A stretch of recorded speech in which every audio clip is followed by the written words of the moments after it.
This video is sponsored by Normandy 1998, Christopher Mitchell, 212th Trooper in Zenvik.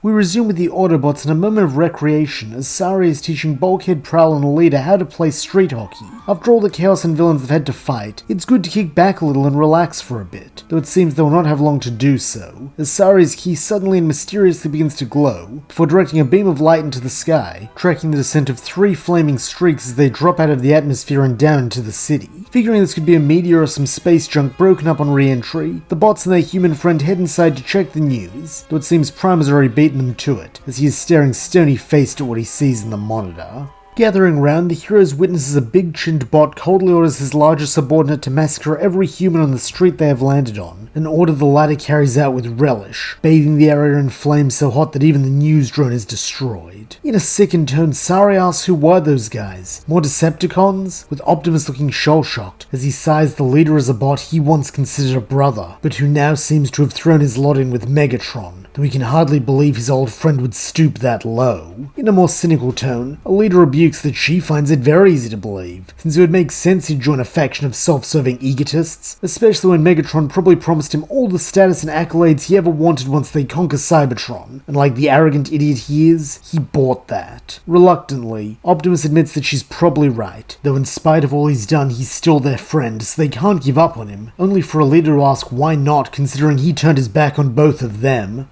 Truthfully, Optimus has no answer for this, though feeling this point needs to be made, Prowl speaks up, stating the logical course of action is to treat him like any other Decepticon, otherwise they'll be vulnerable to him exploiting their past relationship to hurt them. However, it seems Ratchet disagrees, as he muses that Prowl's the only one of them who never met the Great Blowhard, so it's easy for him to be dispassionate about the matter, though from personal experience, he can tell the Cyber Ninja that the choice to give up on an old friend, even when it's the most logical thing to do, isn't as simple as it may sound. Since it's not really a matter of logic, it's a matter of what one feels in their spark. Having otherwise stayed out of this moral debate, Bulk uses the silence that follows this to clear his throat, reminding his comrades they probably ought to go stop the cons before they start hurting more innocent humans, a sentiment everyone can agree to, with Optimus giving the order to transform and roll out. However, before they can go, Sari leaps in front of them, protesting that she wants to come too, though tersely Ratchet growls this is out of the question. They barely managed to defeat one Decepticon, and that was with the Allspark's aid, so it's far too dangerous to bring the girl anywhere into the proximity of 3. Tears swimming in her eyes now, Sari looks to Elita for backup, though in a grave tone, the Spiderbot replies that Ratchet is right. Sentinel hates organics, so if Sari were there, he would actively try to hurt her to hurt them. However, her expression does soften slightly as she adds that she knows the girl is only trying to help, but good intentions don't always lead to good outcomes. Take it from her. Once she made the mistake of following her friends into a dangerous situation because she thought she was helping to keep them safe, but in the end, all she did was cause more trouble for them, for herself, and for everyone else.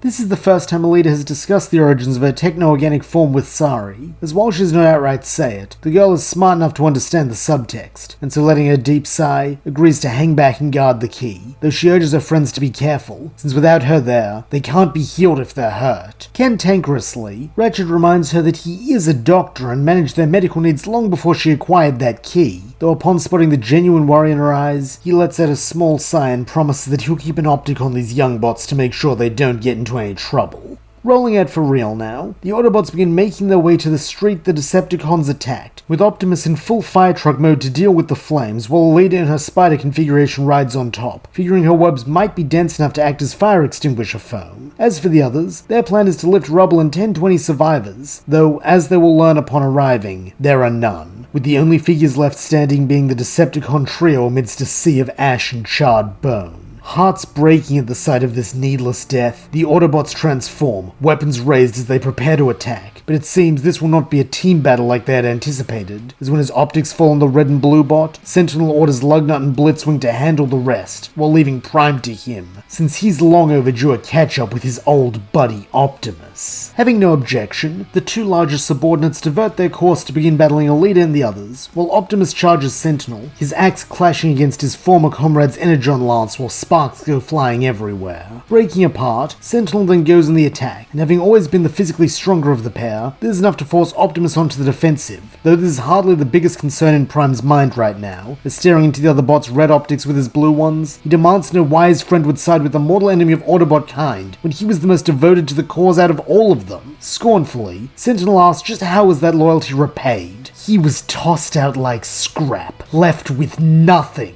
At least Megatron offered him a purpose, a future. Slipping out from under Sentinel's onslaught, Optimus then attempts to regain control of the fight, while in a heartsick tone, he retorts that Sentinel never had nothing. He had their crew, he had a leader, and he had him. Though this just makes the purple and green bot angrier, as he sneeringly dubs them his so-called friends, a techno-organic freak and a backstabber who conspired against him with Ultra Magnus. Bewildered, Optimus asks what in the dead universe Sentinel is talking about. He never conspired with anyone. In fact, he went out of his way to try and shield him from blame during their tribunal. Though looking slightly manic in his fury, the big-chinned bot growls that he must have sold him out. How else would Optimus be able to walk away from that mess with a promotion to Prime while he got hung out to dry? This declaration also comes with an increase in Sentinel's fighting ferocity, as if by getting this weight off his crankcase, he is able to battle more freely. Though before the young Prime can begin to explain the flaws in his former friend's theory, or even muster a counterattack, Lugnut strikes first, grabbing Sentinel under one servo, while in the other he already has Blitzwing. Furiously, the Decepticon leader orders this big oaf to put him down. Though paying him no heed, Lugnut retorts they have been summoned for a higher calling, with this being all he says as he flees the scene while forcing his two compatriots to do likewise. Looking back at his friends with a baffled expression, Optimus asks what that was all about, though Elita shrugs that Lughead must have blown a fuse, since he and that creepy triple changer were mopping the floor with them before he suddenly started raving and ran off. Hopefully, Bulkhead suggests that maybe he couldn't maintain that strength for long and was using this as a cover to recharge or something. Though shaking his head, Optimus replies that he doesn't think that's it. Either way, they need to move while they've got a moment to breathe, so he wants Ratchet and Prowl to go fetch Sari and head for the Orion, since the best way to protect humanity now is to get the Allspark away from Earth, which means repairing their ship as quick as possible. Logically, Elita suggests that Bulk should also go too, as he is a repair expert, and as for her, she's coming with Optimus, since while he hasn't said what he intends to do, she knows him well enough to be sure that he's planning to seek out Sentinel and make one last attempt to turn him back to their side. Blushing slightly that he didn't realize he'd become so predictable, Prime confirms that this is his plan, since he truly believes that he can change Sentinel's mind if he can just break through the paranoia and jealousy that's festered for all these stellar cycles and appeal to the body once was. Almost pityingly, Elita calls this optimistic to the point of naivety, though if anyone can do it, it's Optimus, so she'll support him when he tries and have his back if he fails. Meanwhile, over with the Decepticons, Lugnut has at last put Sentinel and Blitzwing down, with the former demanding an explanation right this minute if he doesn't want to have his hard drive scrubbed. Undeterred by this threat, the one-eyed con reveals that he has started hearing Megatron's voice in his head, and while Blitzwing thinks he's crazy, Sentinel snaps that he's one to talk, before asking for more details, such as any indication of where their master is, or how he survived the Autobot attack. This is hardly the reaction either of his subordinates expected, though unlike Lugnut, Sentinel's curiosity is not driven by fanaticism. Instead, he is thinking of all the rewards Megatron will bestow upon him if he is seen spearheading the mission that rescues him. Unfortunately, Lugnut is unable to answer any of the truckbot's questions, instead relaying the next set of orders from Megatron, which is to use the energy signature he has gathered from the Allspark key to acquire the real Allspark, currently located in Lake Erie. Seeing a chance to boost his stats even further, while also ensuring he doesn't have to share the accolades with Blitzwing and Lugnut, Sentinel announces that he will retrieve the Allspark and the key, while the others are to track down the Autobots and eliminate them, since they must be made to answer for the attempted assassination of Lord Megatron. Snarkily, the logical face of Blitzwing huffs that Sentinel can stop toadying since Megatron can't hear him, though all the same, he and Lugnut do take flight, so they may begin carrying out their orders. As they go, the icy face makes another shrewd observation, that the Autobots show themselves when organics are in danger, so the best way to flush them out is with more slaughter, while his insane face cackles that this will be such fun, since after all, you can't spell slaughter without laughter.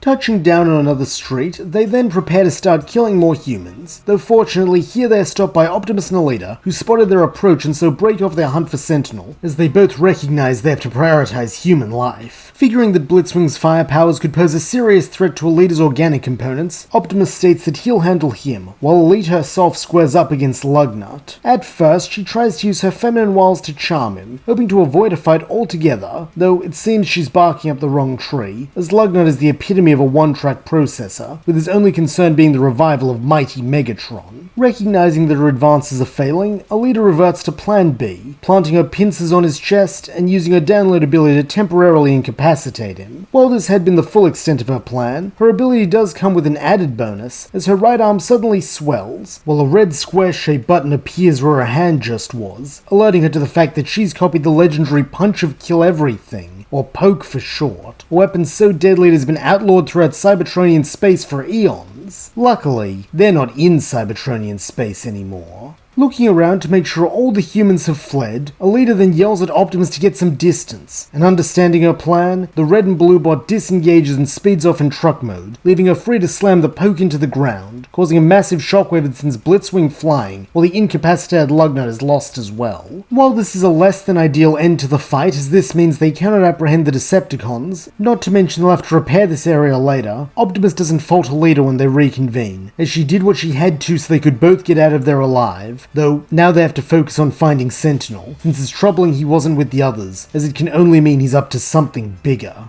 Meanwhile, at the ship, repairs are going well. As while Bulkhead is primarily a space bridge technician, he still has a head for machinery that helps the repairs go more smoothly, while also taking time to try and soothe Sari's grief at losing her Autobot friends, reminding her that goodbye doesn't mean they're leaving forever, just until they can make sure the Decepticons won't keep hurting humans. Having a better understanding of the danger the evil Cybertronians pose after witnessing Blitzwing's massacre, Sari reluctantly accepts this, and so does not sabotage the repairs, which is good as a moment later the Orion's sensors detect a purple and green truck driving across the lake bed in a beeline towards them. Knowing what he means to Prime and Elita, Ratchet uses the ship's comms to give Sentinel one chance to turn around and leave this nonsense behind, though arrogantly, the Autobot trader declares the old Doc has no leverage to threaten him with, so he will retrieve the Allspark for Megatron, and there's nothing Optimus's crew of glitches can do to stop him. However, this just makes Ratchet chuckle dryly, as he replies, "Nothing but this," before activating the Orion Central Cannon and blasting Sentinel point blank. Impressed, Bulkhead asks how Ratchet knew he wouldn't see that coming, to which the medic smirks that from what he's seen of the big-chinned blowhard, his ambition has always been his fatal flaw, so much so that he doubts Sentinel even saw the giant cannon pointed at him since he was too busy imagining all the glory he'd received for recovering the Allspark.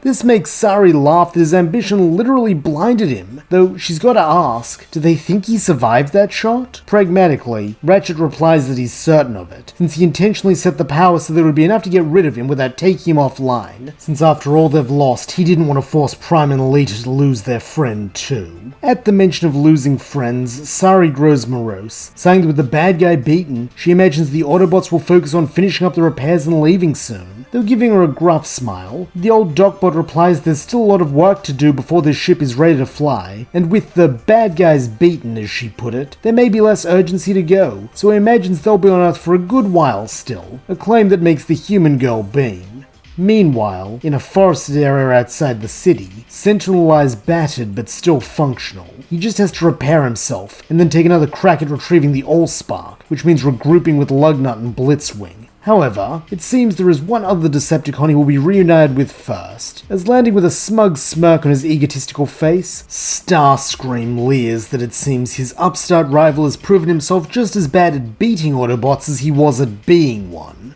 Though he doesn't have to worry, since he'll help the truckbot get back on his servos, and even give him another chance at revenge, so long as he swears fealty to him, and acknowledges him as Lord Starscream, the one true ruler of the Decepticons. As this drama unfolds behind the scenes, we return to the Autobots, who are fortunately granted a small reprieve, as with the leader being on the side of good, and Prometheus Black having never become Meltdown, the events of survival of the fittest are entirely skipped, while Headmaster goes almost exactly like canon, with Henry Masterson still developing his Headmaster unit and using it to steal Bulkhead's body, which he in turn uses to hold Detroit hostage until Bulk and the other bots can thwart him, with the only notable difference being that the leader looks after the Green Goliath in Bumblebee's place, and encourages his artistic endeavors due to them being friends in this timeline. Instead, the next event to draw the Autobots' attention is when Prime receives a strange Cybertronian energy reading out in the woods, and so dispatches Prowl and Bulkhead to investigate, with Sari tagging along since she's excited by the prospect of camping. Big softy that he is, this pleases Bulk, who does his best to make the experience enjoyable for Sari, allowing her to pack all manner of equipment inside his vehicle form, though this only annoys Prowl, who finds this on top of his big lumbering movements and eager laughter with Sari, antithetical to his goals of communing peacefully and quietly with nature. However, here Bulk has a surprise for the Cyber Ninja, as having grown up on an energon farm, he is used to more rural surroundings, even if they're nothing like the ones found here on Earth. Earth. And while he does not necessarily appreciate the same aspects of nature as Prowl, he definitely sees the beauty of it far more than Bumblebee ever could. Through this, the pair are able to find a new level of kinship they never imagined they had, though this does not mean they are in total agreement, as while Prowl wants to meditate, Bulk does still indulge Sari's human camping traditions such as roasting marshmallows and swapping scary stories. However, little do the trio know that they're in for their own horror story, as later that evening when Sari is asleep and the Autobots are enjoying a stasis nap, a headless monster emerges from out of the tree line.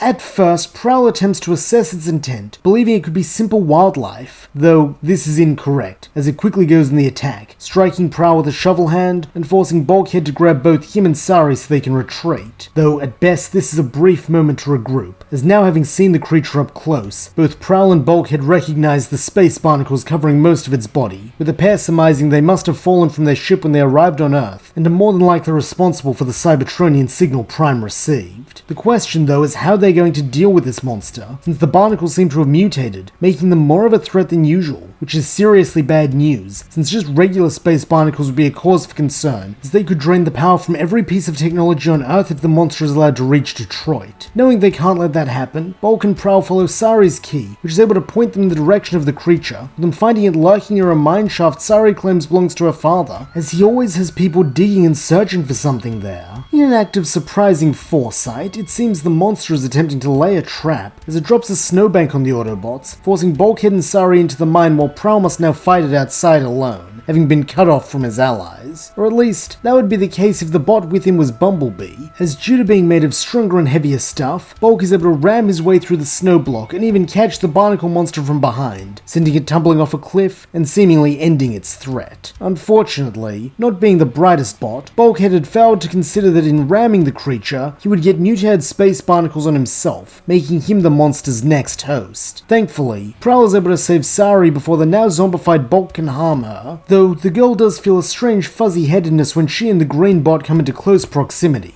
However, now is not the time to think about this, as having heard the way to remove these barnacles from ships is heat, Sari, now astride Prowl's bike form, races back into the mine, leading Bulkhead deeper and deeper in until finally they reach the furnace room. Here Sari reveals her plan, as plugging her key in, she is able to rapidly heat the water and blast Bulk, scalding off the barnacles and freeing her friend. However, it seems she is not the only Sumdeck to be enjoying a moment of triumph, as unbeknownst to Sari or any of her friends, her father Isaac has found what he has been looking for in that area at long last. Though it is not in the mine shaft, but instead at the bottom of a cliff, as with the space barnacles mostly knocked off it, the professor's drones had at last been able to identify Megatron's missing body. Wasting no time in retrieving it, Isaac had the long-lost corpse brought up to his tower, where the disembodied head of Megatron expresses immense pleasure at having it back, though it seems Isaac will still need time to figure out how to repair the damage, and then reattach the Warlord's head, though this is because he is labouring under the false assumption that he is not a Warlord, but instead a fallen Autobot, whose pride prevents him from revealing himself to his comrades. Having grown rather sick of this particular charade, Megatron has no desire to sit around for however many stellar cycles it takes this bumbling human to figure out how to fix him, not when a quicker and more efficient solution is at hand. To this end, he once more reaches out to Lugnut, instructing him to retrieve the Sumdeck girl's key and bring it to him so that he might be renewed. Awed as ever by the presence of the mighty Megatron and his processor, Lugnut immediately and loudly vows to retrieve the object for his glorious liege, a perhaps unwise choice as he is not alone. Sitting around him in the forest clearing that has become their hideout are Blitzwing, Sentinel, and Starscream, the latter of whom is none too keen at the idea of someone other than him commanding one of his minions. Through the use of his scanners, Starscream is able to confirm that this is not a hallucination and is in fact a genuine transmission, though from who exactly he is not entirely sure. Figuring the best course of action is to investigate and stamp out this potential challenge to his authority as soon as possible, Starscream commands Lugnut and Blitzwing to go carry out the orders of this mystery figure purporting to be Megatron, while he and Sentinel will investigate personally.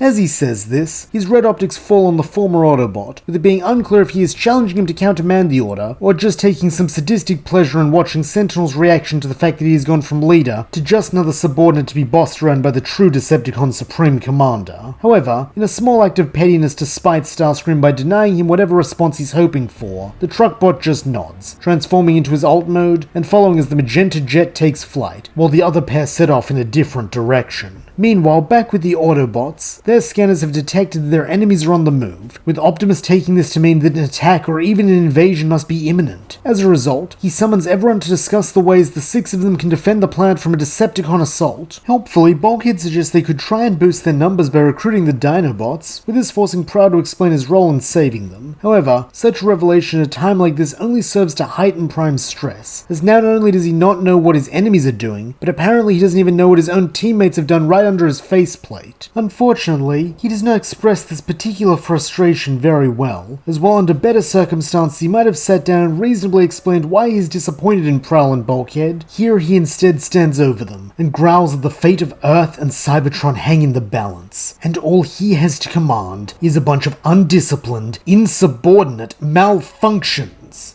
For a moment, silence fills the plant, as everyone feels the weight of those words. That is until Elita speaks up, her tone sharp as she snaps that Optimus is out of line speaking to his crew that way. Rounding on her now, the red and blue bot protests that they, though cutting him off, Elita states that they made a bad call. She's not denying that. Though as leader, it's his job to guide them so they don't make such mistakes again, not demean them, adding this is what Sentinel did back on the Orion. Recognizing the truth in his old friend's words, Optimus lets out a sigh, then looking back to Prowl and Bulk, he apologizes, agreeing that he was out of order there, and attempts to try again, stating that while he is not happy at them going behind his back to steal the Dinobots, he would appreciate it if they would seek them out and attempt to enlist their help, an excursion Elita volunteers to join them for. However, this is not the only good thing to come from this somewhat harsh reality check, as unlike Canon, Optimus does not try to take the key from Sari, though he does insist that until this period of high alert passes, she always have an Autobot with her, as they need to tighten security and keep her key safe at all costs. For now, that Autobot will be Prime himself, since Bulkhead, Prowl, and Elita are bound for Dinobot Island, while he wants Ratchet to return to the Orion and expedite those repairs, since they might have to head off-world after all. Wanting to keep Sari somewhere he has the best odds of protecting her,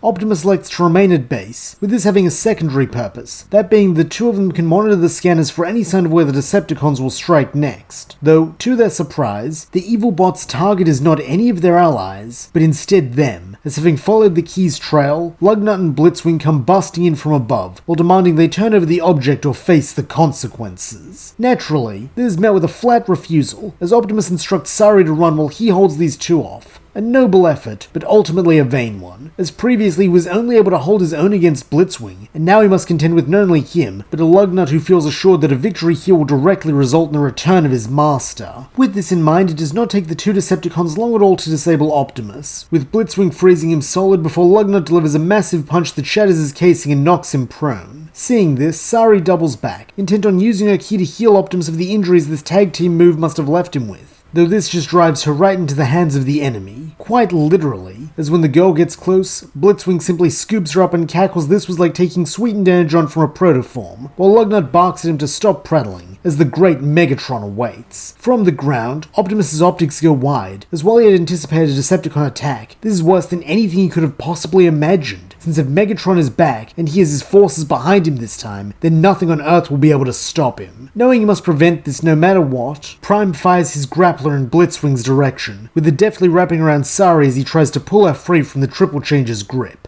This amuses Blitzwing to no end, as it would have been easier to try and retrieve the key while leaving the girl, but as is the way with Autobots, he couldn't resist trying to rescue a friend. How foolish. Evidently, Lugnut thinks so too, as having had enough delays, he brings forth his poke and slams it down on Prime's chest, with the strength of the shockwave forcing Sari to close her eyes. By the time she can open them again, her 2 captors have taken flight and are bickering over whether this reckless attack could have damaged the key. Though Sari isn't listening, as catching one last glimpse of Optimus before rising above the clouds, she is horrified to see that his grappling arm is missing, and so is a large portion of his side, while Energon pulls beside him at a troubling rate. Meanwhile, on Dinobot Island, things are going a little smoother, as remembering where they hid them, Prowl is able to lead Bulkhead and Elita down into the secret valley. However, here they are not greeted by a trio of mechanical dinosaurs, but instead 3 hulking bots, the leader of whom refers to himself as Me Grimlock, and grins that he is happy to see Spider Lady again. Making the rather safe bet that this means her, Elita steps up to take the lead, smiling that she's happy to see him and his friends too, since she needs the help of 3 big strong boys like them. At these words, flames literally burst out of Grimlock's neck to turn his face bright red, Though stamping his feet, he declares that he'd do anything for Spider Lady. Still smiling, Elita calls this great news, adding that she and her friends will probably need them to help fight a bunch of powerful evil robots called the Decepticons, with this just earning her another bellow as Grimlock cheers that Dinobots will crush all bad robots and prove they're the strongest. Taking this as all the confirmation she needs, Elita and her allies then prepare to leave, though before they can, she feels her comm buzz as a very weak-sounding Optimus informs her that the Decepticons have Sari in the key, and that they're bringing them to Megatron. Energon running cold at this, Elita asks if her friend is certain, though holding firm, the red and blue bot confirms it, instructing her to contact Ratchet and tell him to double time it on fixing the ship, since their first duty is to keep the Allspark out of Megatron's clutches, so they need to leave as soon as possible. With this said, something changes in Optimus's voice, as what he says next is not an order, but a request from one longtime friend to another, as he implores her to save Sari since he couldn't. Unable to miss the finality in his tone, Elita demands to know what about saving himself. Though speaking barely above a whisper now, he replies that it's too late for him, so please, look after the others, and do what has to be done. He knows she'll make a great Prime.